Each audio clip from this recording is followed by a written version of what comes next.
আসসালামু আলাইকুম সবাইকে জুমা মুবারক। সবাই কেমন আছেন? আচ্ছা, কে আমার মতো কাচ্চি খেতে পছন্দ করেন? যদি কেউ কাচ্চির অফার দেয় সাথে সাথে ঝট করে হ্যাঁ করে ফেলবেন আমার মতো, যদি কাচ্চি পছন্দ করে থাকেন তাহলে। আর হ্যাঁ, হাজবেন্ড যদি অফার করে তখন তো আরও আগে দ্রুত হ্যাঁ বলবেন, বুঝছেন? আর যেহেতু আমি অনেক কাচ্চি পছন্দ করি, এই দেখা যায় প্রায় কাচ্চিটা আমার খাওয়া হয়ে থাকে।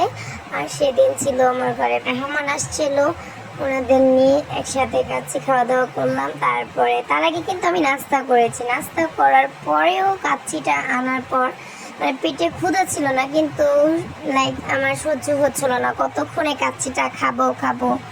দেন রাত্রেবেলা সেই কাচ্চি খাওয়া দাওয়া করেই আমাদের ঘুম এসেছে, আর খাওয়া দাওয়া করতে হয়নি। বাকি যে রান্না করেছিলাম সেগুলো রয়ে গেছে। তারপরে আর কি সকালবেলা উঠে ঘুম থেকে এই তো নাস্তা করছি। রুটি ছিল, ভাজি ছিল আর ডিম ছিল, ডিমটা পোস্ট করে নিয়েছিলাম। আর তখনই সেই পর্যায়ে চুলাতে একেবারেই গ্যাস ছিল না। তারপরের দিন আম্মু আমাদেরকে আবার দাওয়াত করে গিয়েছিল, আম্মুর বাসায় চলে গেলাম। এই তো আম্মু মুরগি দিয়ে আর কি কাচ্চি মতো করে তেহারি রান্না করেছে। তেহারি বলা যায় না, মুরগি পোলাই বলা যায়। যাই হোক, আম্মু এগুলো রান্না করেছে, রান্না করে আমাদের ফোন দিয়েছে যে রান্না হয়ে গিয়েছে, প্রায় অলমোস্ট শেষ, তোমরা বাসায় আসো। দেন আমরা বাসায় গেলাম, সবাই একত্রে খাওয়া দাওয়া করলাম।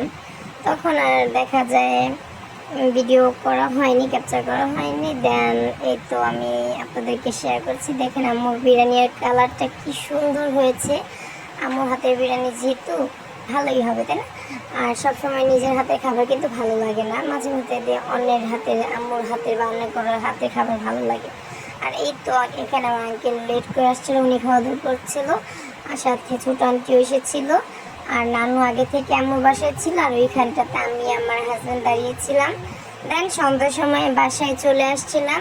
তারপরে আসার পর বাসায় এসে কিছু চিকেন লেগ পিস নিয়ে আমি ক্রিসপি চিকেন করে খেয়েছিলাম। আমার হাজব্যান্ড বলছিল একটু মুরগি ভাজো, তো ভাবলাম যেহেতু মশলা আছে, ক্রিসপি চিকেন এটা একটা রেডিমেড মশলা ছিল আমার কাছে, তো ক্রিসপি চিকেনটাই ট্রাই করে নিচ্ছিলাম। এটা আমি অনেকবার ট্রাই করেছি, যদিও আমার খেতেও খুব ভালো হয়, টেস্ট অসম্ভব হয়। যাই হোক, তারপরে এই মুরগিগুলো ভেজে খুব ক্ষুধা পেয়েছিল, তখন এগুলো দিয়ে আমরা সন্ধ্যার নাস্তাটা খেয়ে ফেলি। যদি বাইরে থেকে আসার সময় কিছু খাবার নিয়ে এসেছিলাম, সেগুলো খেয়েছি। তারপর আবার ক্ষুধা লাগার পরে আমি কিচেনে চলে যাই। এটা হয়েছে আর কি, আমাদের এরকম থাকি, একবার খাওয়ার পরে হাজব্যান্ড বলে আমার এটা খেতে ইচ্ছে করছে, তখন আমার হাজব্যান্ডকে করে দিই, বা আমার খেতে ইচ্ছে করলে তখনও আমি কিচেনে চলে যাই। That's it. আর মুরগিগুলো ভেজে এই তো খাওয়া দাওয়া করছিলাম। এরই মাঝে আমি চুলার পরে আরও কিছু কাজ করার জন্য চলে যাব। এগুলো খাওয়ানোর পরেই অনেক কাজ অলরেডি কিচেনে পড়েছিল, যেগুলো করছিলাম মাঝখান দিয়ে। এই যে চিকেনগুলো ভেজে নিয়ে আসছি, বাবুকেও খাইয়ে দিতে হবে, বাবুকে খাইয়ে দিয়ে দেন আমি বাকি কাজগুলো সেরে নেব। আর আজকের জন্য এই পর্যন্তই। সবাই ভালো থাকেন, আল্লাহ হাফেজ।